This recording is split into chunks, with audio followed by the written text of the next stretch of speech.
Good evening, you're watching Left, Right and Centre. I'm Nidhi Razdan. Tonight, leading left economists write to the Prime Minister urging his government not to dilute the Manrega scheme as a new report on reduced malnutrition in India credits these welfare programs.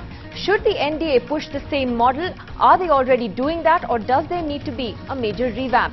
Also tonight, the DLF stock sinks to an all-time low after the SEBI ban. Does this point to a bigger problem of corporate misgovernance in India? Are there enough checks to crack down on corporate wrongdoing? That's in a little while from now. But first, a new report on global hunger that was just released yesterday shows marked improvement by India, largely due to a sharp drop in malnutrition among children over the last 5 years. That's been partly credited to the UPA's welfare schemes. While the Congress has been quick to take credit, the fact is that the Modi government also has not scrapped these welfare measures. In fact, it's pushing many of them. However, many left economists are now worried about the potential dilution of the Manrega scheme and wrote to the Prime Minister on that today. Are there now fewer hungry people in India? The Global Hunger Index brought out by the International Food Policy Research Institute says India's ranking has gone up 8 places, largely due to a huge drop in the number of malnourished children. So who should get credit for this, the UPA or the NDA? Although 33-35% malnourishment still is a huge number and not to be happy about, but it is a measure of some satisfaction that the policies of the UPA have brought an almost 15% decline in malnourishment.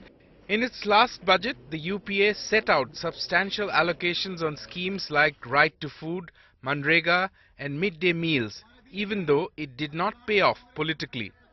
Now, amid reports that the Modi government may be reviewing some of these schemes like Manrega, 28 economists have written to the Prime Minister, urging him not to dilute schemes that help fight hunger. We are worried about it because NREG and all studies, number of studies, numerous studies have shown that NREG had a very, very important impact, worked as a social security net. The larger question is, are people sleeping hungry or not? And is the distribution of that support reaching them or not?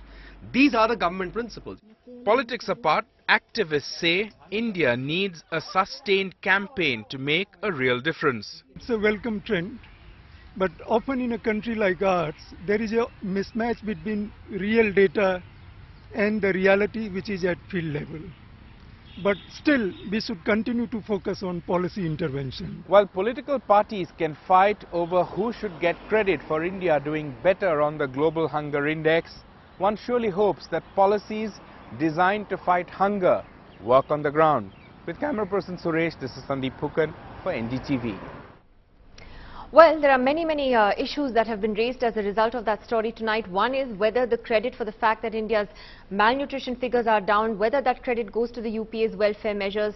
Mr. Modi already has been criticized by some as repackaging those and continuing with them. But now you also have left economists concerned that maybe something like Manrega is being diluted. Well, joining us tonight on this is Gurcharan Das here in the studio with us. We have Prasenjit Bose also, and Sambit Patra of the BJP will be joined by Salman Soos, the Congress's spokesperson as well.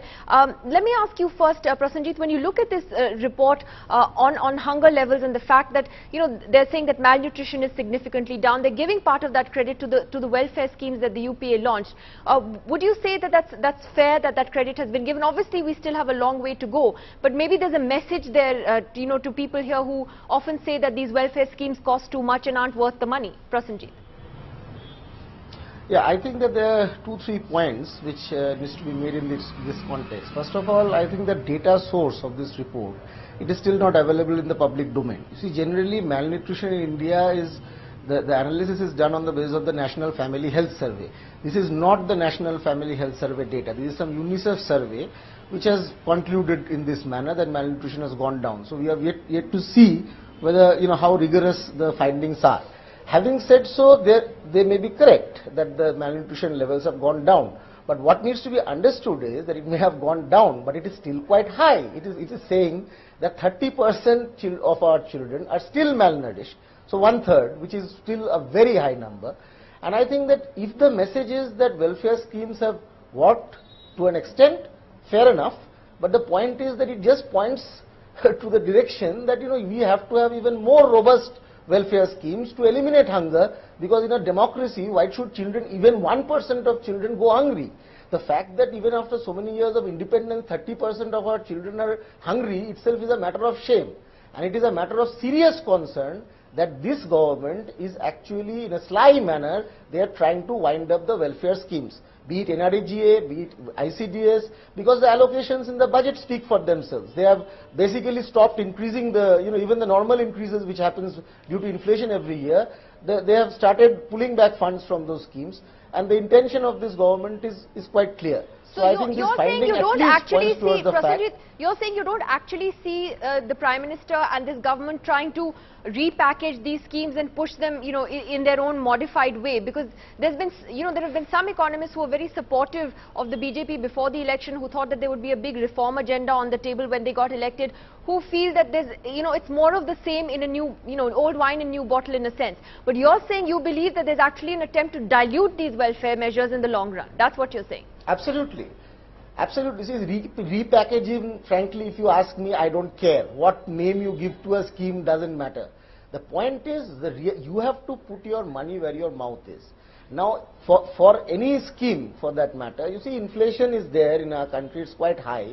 So every year there is a normal increase. Even if you want to maintain the size of a scheme, the extent of a scheme, the kind of beneficiary, the number of beneficiaries of a scheme, even intact over a period of time, you have to keep on increasing those allocations. If you look at the first budget of this government, it is very clear that they are freezing the allocations, which means in real terms they have already started cutting. Okay, so Sambit Patra, what is the message then that the government is sending out? Because on one hand you see that the Aadhaar scheme is being pushed forward in a big way. On the other hand, the Food Security Act is also being implemented. And then you have economists today complaining that they believe, something like NREGA is being diluted, and they worry that they're saying there's a deep concern about the future of the program. So Sambit, what is the BJP's position on these welfare schemes? Are you on one hand admitting that the Congress did something good? What's the message? No, let's get our facts right first and foremost. I would say within just 3 words that distinction would be seen. To have a bill is not equivalent to have a will. There is a difference between bill and will. Well, there are certain things which might have been on pen and papers during the Congress period also, but the kind of implementation that we had seen during the Congress rule was in fact dismal. We had seen the kind of pilferage, be it in the PDS system, be it in the food security system, be it in the Manrega, and in fact the government system itself agreed to the fact that almost 30% of the amount allocated for Manrega was going on pilferage. And who says that the government is trying to scrap these welfare measures? The biggest example of it was seen in the WTO meeting very recently. The government stood very firmly for the poor farmers of this country and for the 10% subsidy that they are getting at the minimum amount of money that they gain. So definitely the country has been fighting, this government has been fighting for the poorest of poor people. So you acknowledge that those schemes were good ideas by the UPA? No. I told that just having... You're pushing them forward, which is a good thing. If it's a bipartisan thing that is being done to help people, great. In the first opening statement itself, I said that just to have a bill does not suffice. You have to have the will to implement it, which the Congress lacked. Secondly, in the will to implement, it also had corruption. And we had seen the humongous nature of corruption, which in fact marred the basic essence of all these welfare schemes. The basic essence is that the people should not sleep hungry. Let me take that to Salman Soz, the Congress's spokesperson, who joins us on the phone line from Srinagar. Mr. Soz, you heard what the BJP said there. In a way, they're paying you a compliment. They're saying that, you had these good ideas, but we're implementing them better than you. Mr. Soz. Well, the thing is that they're talking about things. They haven't implemented anything yet. I think, Nidhi, when you ask the question who should get the credit, let the Congress not say that we get the credit. Let us listen to what IFPRI, which is it's this International Food Policy Research Institute. It's the preeminent international institution in this area, and according to them, their findings are that yes, India has a long way to go before we can kind of say that we're in a good position. At the same time, they talk about great improvements in India as far as malnourishment is concerned, and they talk about the direct impact of policies of the UPA government in the form of, say, integrated child development centers, in the form of the National Rural Health Mission, and the indirect impact of some of the social welfare schemes like the NREGA. And they talk about how these policies have, in fact, helped India improve its global hunger index position. So I think the lesson for the BJP is, in my opinion, that policies matter. They matter greatly. And if we had not implemented those policies, then how would we have all this this kind of an improvement?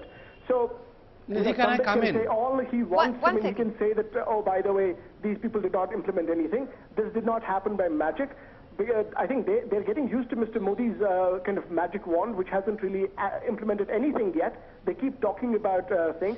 I think they should pay very careful attention to what the UPA has done, and the results are there for all to see. Okay, I'll let Samit respond in a moment. Let me just get Gurcharan Das and Ritika Khera into this. But Gurcharan Das, I know what overall position you have on welfare schemes, but these are important statistics. If malnutrition levels are down, those are important statistics. If they're partly giving credit to schemes that the UPA has launched, I think that's important as well. And yet, what are the signals you're getting from the government? Are they pushing forward those same schemes, or are they trying to dilute them? Well, first of all, I want to take this out of politics. It's not Congress or BJP. First, we should celebrate the fact that malnutrition is down. Secondly, I do believe that the current schemes have played a role, but I am shocked, frankly, by the IFPRI report, because it is totally silent on perhaps the biggest reason why this has happened. The fact is, this period that they have studied coincided with the golden age of growth, that India's economy never had such a good period of growth. Growth means jobs. 1% growth creates 1.5 million jobs, when 3 indirect jobs with each job, meaning 6 million jobs which support 30 million people. So the fact that we had 8-9% growth for almost a decade is one of the so key you're saying factors. It has less to do with the welfare schemes I think and more so. to do I with think economic people, growth? when they have jobs, they are better able to look after their families. They allow their nutrition improves, everything in the family improves. And so that is it's not surprising that in this very period, the number of people that rose above the poverty line was the highest in our history. I mean, we had during Tendulkar's time, when he had studied it was 1% a year. Those are also contentious but figures. Now, yeah, but I mean, some figures you have to believe. I mean, the fact is, if but then Tendulkar's what time, is the signal now the it's Modi government is sending? So what I'm trying to say here is that don't undervalue the importance of growth, which creates jobs. Jobs are the best way to reduce poverty and malnutrition. Now, these direct interventions are also fine, because we need that as well. But what I'm shocked at is this anti-growth attitude of the IFPRI, which forgets, and also, frankly, they don't mention the role of clean drinking water. They don't mention the role of public sanitation and health. They don't mention the role of women's education. All these are factors that improve malnutrition. So let me ask Ritika. So that's what we should be looking at going is forward. this an anti-growth attitude, as Gurcharan Das says? Are we underestimating what these welfare schemes can do? And do you believe, like Prasenjit Bose says, that there is an aim to dilute these in the long run, as far as this government is concerned? So can I start with something you said earlier, that what is the message that is coming from this new government? And as far as some of us are concerned, one very clear message is that there's going to be self-help for the poor and state support for the big business. As soon as Ms. Raje came to power in Rajasthan, she said, what is the need for an NREGA as an act? Why don't we just do it as a scheme? And what we're hearing now, and what is mentioned in our letter, I'm one of the signatories to this letter, is again that they're going to curtail the act to only 250 districts or 2,500 backward blocks. So this is a very worrying message. The whole point of these acts was that these are rights that will stay forever or for a very long time, so that people can think beyond their very basic needs of hunger and think about their children's education and their futures. So that's one thing. The other thing, which is sort of, whatever little I've heard on this debate so far, is that, the BJP seems to be very good at doling out these couplets. There is the will, there is a bill, but there is no will, minimum government, maximum governance. But they have to really go beyond this and show us, some serious will as well, because they haven't exhibited any will as far as we can see so far. The Food Security Act was supposed to come into force in July, then it was extended by 3 months, now it's been extended by another 6 months. So there's no telling what's going to happen. But what Gurcharan Das is saying, that in order to for instance, reduce poverty and malnutrition in this country. He's saying that doesn't solely depend on welfare measures. Absolutely. It also depends on economic growth. I think maybe that's what this government wants to focus on. Maybe balance it out. Yeah, no, so I don't think that one comes at the cost of the other. The cost of the NREGA, for instance, is just 0.3% of the GDP, and it's reaching out to 25% of the rural population. Yeah, so it's at a very small cost that you're doing something quite substantial. The World Development Report, which is published by the World Bank, has said of the NREGA that it's a stellar program. Now, coming from the World Bank for something, you know, that is generally not aligned with these sorts of programs is quite a big compliment. So I'll take that to Sambit. So just one last thing. So I don't think any of the economists who have signed this letter are saying, you know, you have to do only this and not that. I think we all care about You're saying both. don't dilute what is there and what is working despite its faults. That's right, and it's costing you nothing at all. You know, just to put that statistic in perspective, the tax revenue foregone is between 5 to 6 lakh crores, which is about 3% of the GDP, and much of that money goes towards better off people. It's certainly not the bottom of the pile. So then therefore the question for the BJP then is, Sambit, is that if you say that your government is committed to the poor, it is committed to better implementation and so on, then how do you respond to the letter that these economists have written to the PM today on the Manrega issue and the potential dilution? Now let me read out two lines of Mr. Jairam Ramesh, who was the rural minister, and the statement was made by Mr. Ramesh in December 2013. He says, the works taken up under NREGA has not been of good quality, and henceforth our focus would be to create durable assets at village level.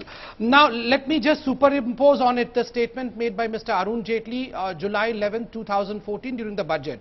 The government is committed to providing wage and self-employment opportunities in rural areas.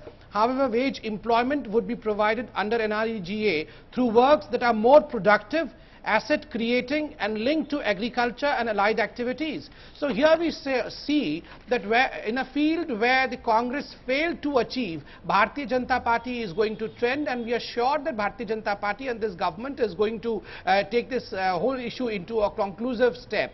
We are also aware of the fact that the budget allocated to NREGA, which was 33,000 crores in the last budget, in this budget has been increased by 400 crores. So it's but sure that we are committed for the welfare of the people. Yes, 400, I'm saying it has been added. 400 crores have been added to 400 crores is peanuts for NREGA. What is the percentage of 400 crores? No. Our ambition, as we have told you, is creation of assets, and to see to it that in a federal way the whole thing is implemented. No, but what about restricting the NREGA? No, Nidhi, I want to make a point here. Yeah, no, I'm just asking him, what about the fact that you're trying to now restrict the NREGA to fewer districts that are what you call the country's poorest districts? Also, the wages being restructured.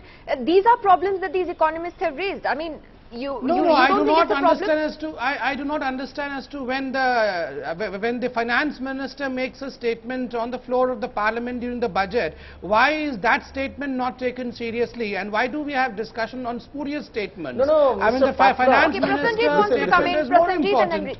No, this is all. See, Nidhi, my problem is, I think the early indications of the BJP regime, this is the problem. They are speaking in two voices. First of all, Mr. Patra here is saying, no, nothing is wrong, we will continue with this, we will plug leakages, we will do it better than the Congress. You see, all your pious wishes do not matter. What matters is, number one, you are yourself saying, we have only increased 400 crores for a program which is, you are saying that the earlier allocation was 33,000 crore. Now for the next year, you have to increase, what is 400 crore to 33,000 crore? How much you have increased it by?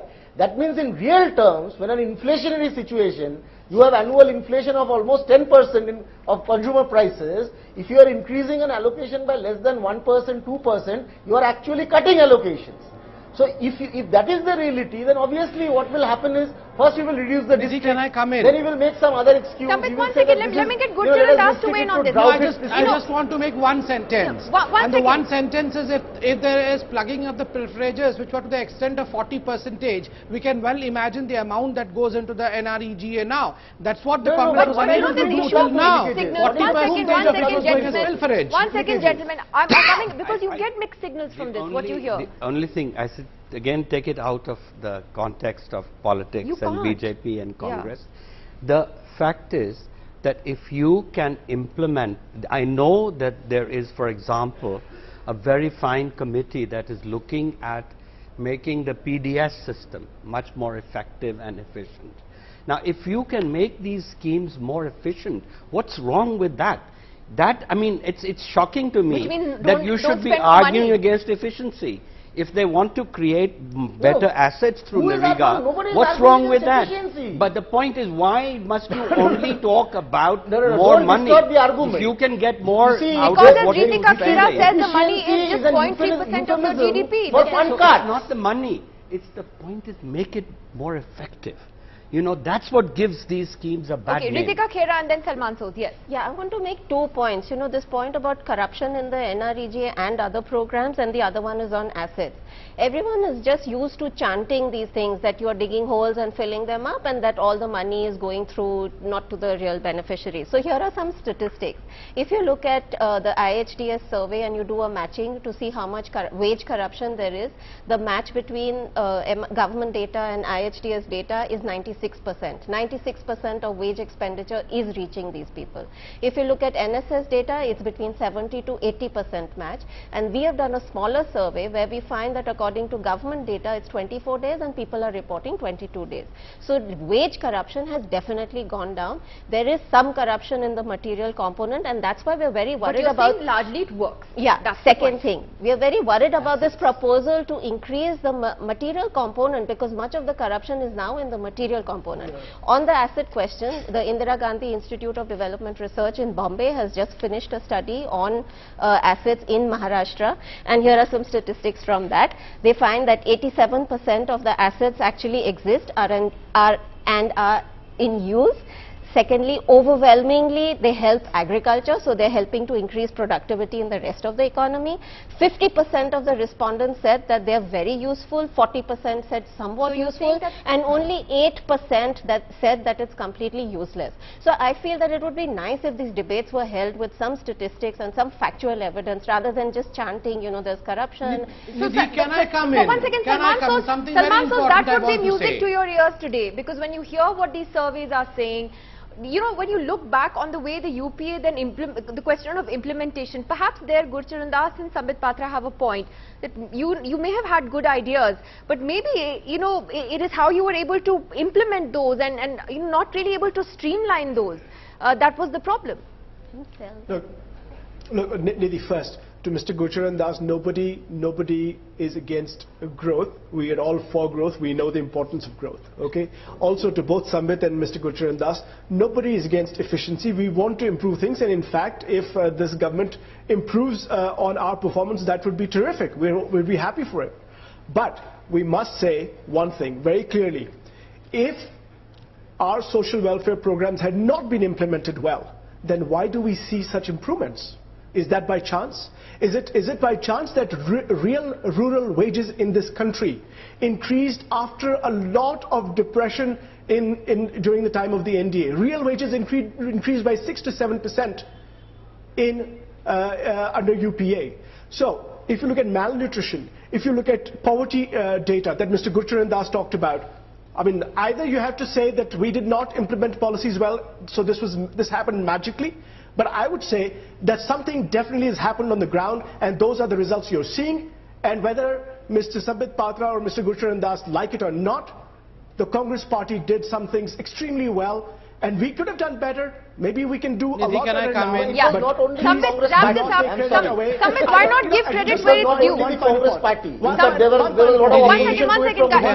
everybody, one second. Let's give Salman a chance to finish his point. He joined us last. Yes, Salman. One final point. Let me just finish the point. Yeah. The thing is that, look, it was in fashion before the election to beat up on the Congress party, but the policies that we implemented, maybe we could have done better. I'm not saying that these are results that we should be extremely proud of. We should be happy that we have improvements. We need to do a lot more, but please give credit where credit is due. Otherwise, you have otherwise the arguments are not really correct.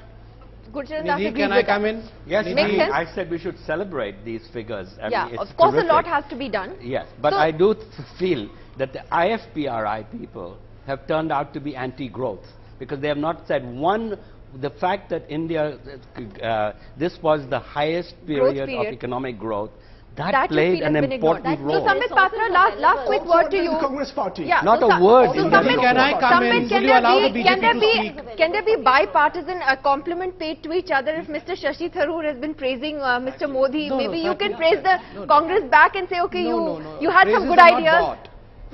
Praises are not demanded, they are not bought, they have to be mutual. But most important issue is, one of the speakers was saying that we are chanting the name of corruption and there is dearth of statistics in this debate. Let me tell you, the biggest statistical number of this year is 44, and the statistics comes from the chanting of the democracy of the country, and people know the statistics by the nature of their pulse, you know, they understand the statistics. That is completely different. Let me come. I was not interjecting anyone. Should I have the honor of please completing my sentence without any interruption? I mean, my only question is, if people were not hungry, if people were provided all that they should have been provided through Manrega, then why did the people vote against the party who supposedly brought all these things? People voted against because people did not get all that they were promised to get. And that's the reason as to why the biggest statistical figure today is 44. Yes, I would thank the Congress. I would say, well, yes, Nehruji, thank you so much, because Congress gets annoyed nowadays if I don't thank Nehru. All right, last quick comments. Good, well, a very important point, that in fact it was growth that made the revenues possible for these schemes. So let us not underestimate. I was really very upset with this report because it did not point to the main reason why we had Prasenjit, I'll give you the last word tonight. Why we had this No, I think that Mr. Gurcharan Das, I don't know why is he finding ghosts of, some anti-growth attitude within this report. I don't think this report makes any comment on growth. And it is, I think it is also quite, it has absolutely no theoretical basis to argue that only growth translates into reduction of poverty. I think these schemes were important. I don't think these schemes were only there because of the Congress party. I think a hell of a lot of economists, other political forces, left, social activists, many people worked for it, and those schemes, yes, they have had some desired impact. I am unwilling to give credit to anybody, even going by this report, when 30% of our children are still malnourished. Absolutely. We should hold our heads, hang our heads in shame. And we should promise and commit to ourselves that we should eliminate hunger from this country. And for that we should do everything that is necessary and commit all kinds of financial resources to strengthen these schemes. I think you made an excellent point there, Prasenjit. I have to take a break because when we come back, we're going to talk about the other story that's making headlines today, which is the action that SEBI has taken against DLF. It's a very important story about corporate misgovernance in India. When we come back, we'll talk about whether it's a much bigger problem than we think in this country. That's after the break.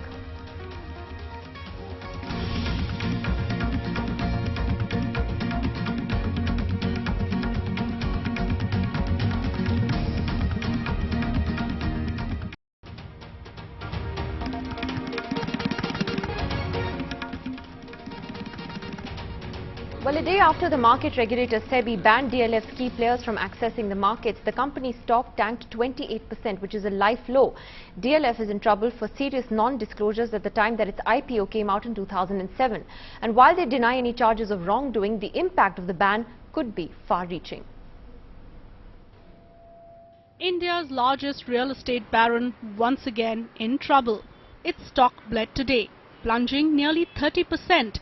After market regulator SEBI banned the real estate giant, its promoters and key officials from accessing the markets for 3 years. At closing, DLF was down 28%. Nearly 7,500 crore of its market cap was wiped out, the stock hitting a lifetime low, its worst ever single-day loss. DLF, laden with a debt of 19,000 crore on its books, has seen its share price erode sharply from its IPO price of 525 rupees. And the lifetime high of 1,225 rupees. The message which this is sending to the investors is that there's no corporate entity or no one who's too large or too small on whom SEBI is not going to take action against. So what is the case against DLF? SEBI says DLF deliberately suppressed information during its jackpot 2007 IPO filing. DLF camouflaged its association with 3 firms, Sudeepti, Shalika and Felicite. In 2006, DLF divested stake in Felicite to 3 housewives, all wives of key DLF managers. Despite the stake sale, DLF employees continued to be directors of these 3 firms, with the arrangement allowing DLF to control the boards of these firms. DLF has refuted the charges, saying it will take legal recourse and that it had appointed well-known merchant bankers and legal advisors during the IPO. The fact remains that there was something wrong in the disclosure and the vital information was hidden.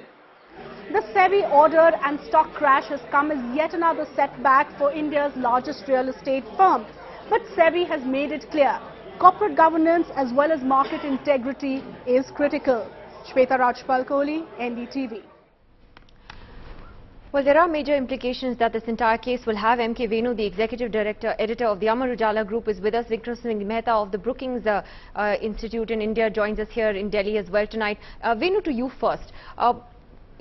What are the implications of this? One, for DLF itself and for the market. See, for DLF, the implications are very serious because for the next 3 years, DLF will not be able to raise money from the market, right? So, and its balance sheet is already stretched in terms of high debt content. So, how will DLF raise money to fund its projects, future projects? The only option left before them now is probably they have a reasonably good land bank where they'll have to sell their assets. So, to that extent, DLF will be under pressure to sell their assets to recover money.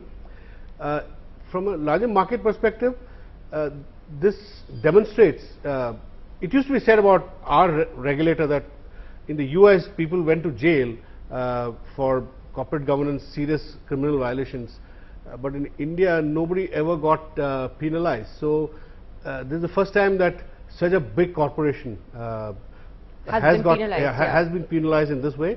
Well, there were some others I think in the last 2 years.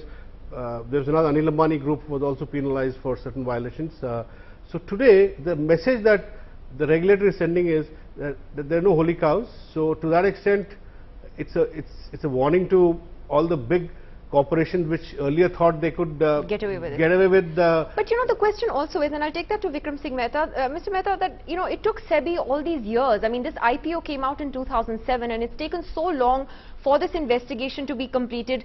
Some are questioning today, whether they should have gone a step further. Of course, it's a very big step that they have taken, but should there be an even tougher message sent out, or do you think that it's too harsh? How do you see it? Look, I don't know the details of this particular case, so I really don't want to comment on whether it's harsh or not so harsh, or whether the decision was taken expeditiously or delayed.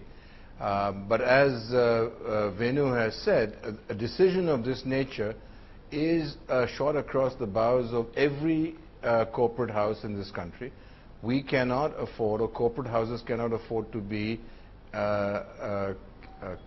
carefree about their rights or their obligations to the minority shareholder, or indeed to the shareholder in general. Now in India, there are, of course, the big issue here is and has been, how does the regulator and how does the capital market actually impose discipline on a company that is run by owners or owner promoters, managers of the company.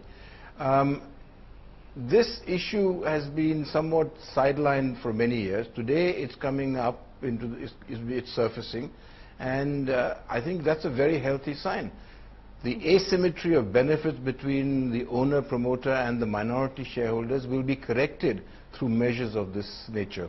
Gurcharan Das, would you agree? Yeah, absolutely. I think the important thing is the professionalization of the real estate sector. And frankly, we still need more reforms in the real estate sector to make things more transparent. But this is if in fact DLF has done wrong, it's a very good signal to everybody that you can't get away from it. It's taken 7 years, too long perhaps, but the law has caught up with you. And it's good to see that we've seen Sahara, we've seen there are fines being imposed on the cement companies by the CCI. So these are all, I mean, frankly, for the market to work, you have to enforce the law. But and that's very important. You but can't get Prasenjit, away. is it enough? How do you look at it? I mean, you know, as Gurcharan Das said, you have the CCI, the Competition Commission, for instance, that has been imposing several penalties. I believe they've had a sharp jump in the number of cases that, you know, they've had to look at over the last few years, which, you know, whichever way you look at it, it could be a good thing or a bad thing, but, you know, they are imposing penalties. So there is a problem of corporate misgovernance that needs to be addressed, but are we doing it the right way is the question. Well, you see, there are 2-3 things. First of all, this particular case that you are mentioning, as you have yourself observed, that yes, the SEBI has taken a fairly tough decision, and but it has come after a long time. It should have been definitely much earlier.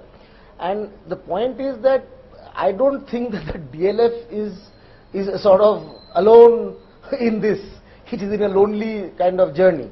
I think the entire real estate sector today, and including the top corporates in the real estate sector, I don't want to take names, but I think the kind of complaint that the SEBI has finally acted upon, these similar kind of complaint exists for many other corporate houses, especially in the real estate sector.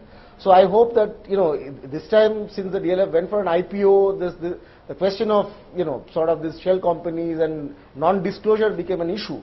But generally the kind of complaint that has come vis-a-vis DLF, these kind of complaints are there vis-a-vis other major players in the real estate sector also. And corporate governance in India, I mean, we saw the Satyam scam. So, you know, how much has changed after that? I really don't know. And there's this sense of complacency, you know, that things are all right, it's all moving in the right direction. You know, the kind of things that we have seen in terms of all these huge corruption scandals, every one of them involving very, very big corporates, all throughout the past 4 or 5 years, from 2G to, you know, Colgate and so on and so forth.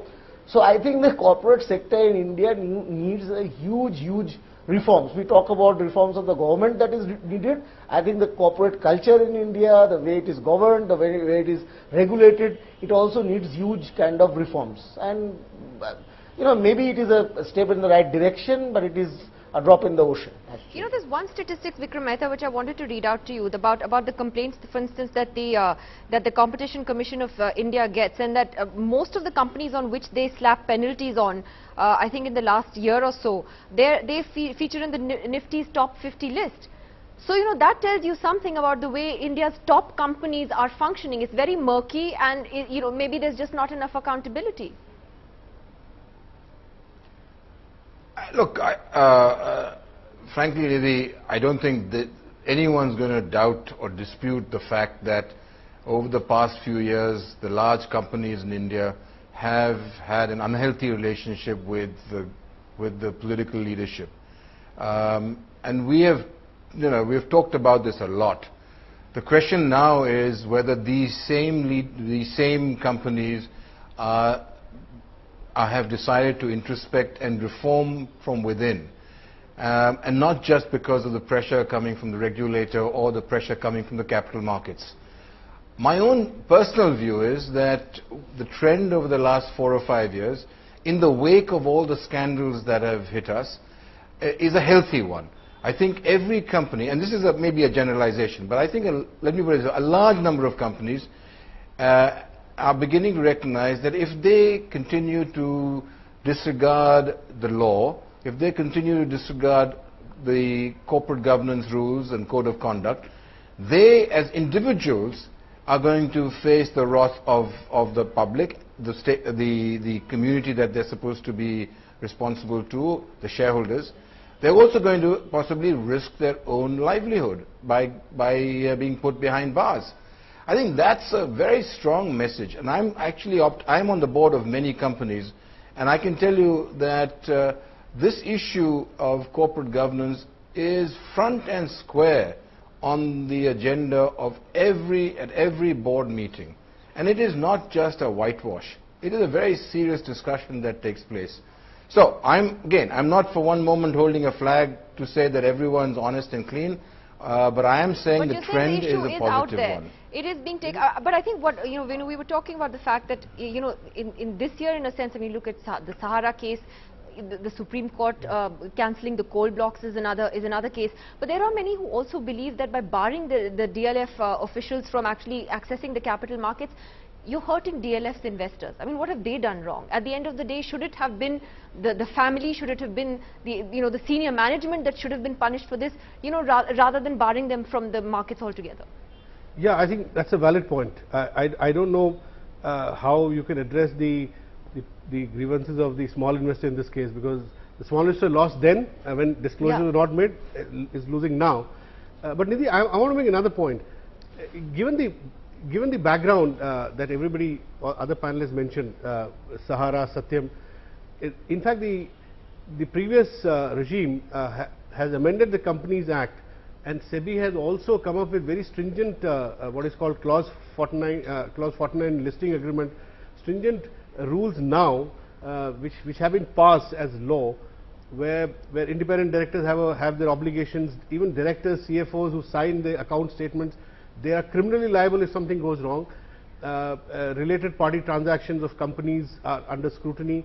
Whole lot of changes have happened, but I'm surprised that after this regime has come, the same corporates are now lobbying to get some of those amendments diluted, which were a result of all these experiences, right? So I'm hoping that double speak. Yeah, I'm hoping that all these amendments which have become law are not reversed by this government. While Gurcharan Das, get last comments from everyone, while you were complimenting the market regulator for being tough and sending out a tough message, there are many also today who are saying that the fact that it took so long for SEBI to even take action in this case shows that it also has become a sort of a bureaucracy in itself. It's just not tough enough. It needs to do more. Yeah, I mean, a good regulator goes after crooks, but a good regulator does not harass innocent people. And this is one of the dangers always in a situation like ours, where you've had these scams occurring, and there's a tendency on the part of the public to tar everybody black. And to be very honest, this new law that Venu is talking about, the Companies Act, I'm getting off the boards of some of these companies, because I think there is something very flawed in that law, and you won't get good people joining boards because what's the biggest flaw? Well, we could spend the whole evening discussing. Actually, it's very stringent. They make them everybody criminally liable for mistakes. Yeah, and you know how an independent director doesn't have access to the kind of day-to-day running of the company, and you make. I mean, I don't want to go to jail for some negligence on the part of. No, but I think you make an important point, and Prasanjit, you get the last word again tonight. That the point that Gurcharan Das makes, I think that's a valid one. How do you then balance out? Tackling these issues of corporate misgovernance, strengthening the regulator, because clearly what SEBI has done is important, but maybe doesn't go far enough, and yet you don't harass companies either. You don't hold like he said, every independent director criminally liable for a mistake that is made. No, independent, I don't think that the issue is really to send independent directors like Mr. Gurcharan Das to jail or whatever, but the promoters who are willfully twisting the law, misusing the law and making profit out of it, illegal profit out of it, should go to jail. This happens in every capitalist country in the world. In United States, remember what happened after WorldCom, remember what happened with Enron. I mean, in many countries in the world, big businessmen, promoters of big companies, when they violate the law, go to jail. Rajat Gupta. In our country, the instances are so few. Rajat Gupta is a big so you have to create such instances. All right. Well, I'm going to leave it at that tonight. Let's see how the DLF story plays out. I think the question that I was asking Venu earlier is the one that hangs over all of us, is how are the investors, those who've invested in DLF, how are they going to be protected in all of this, because this hurts those people perhaps more than anybody else. Thank you very much to all of you for joining us tonight. We'll see you all again tomorrow. Tomorrow is polling day. A lot to talk about as far as Maharashtra and Haryana are concerned. We'll see you then.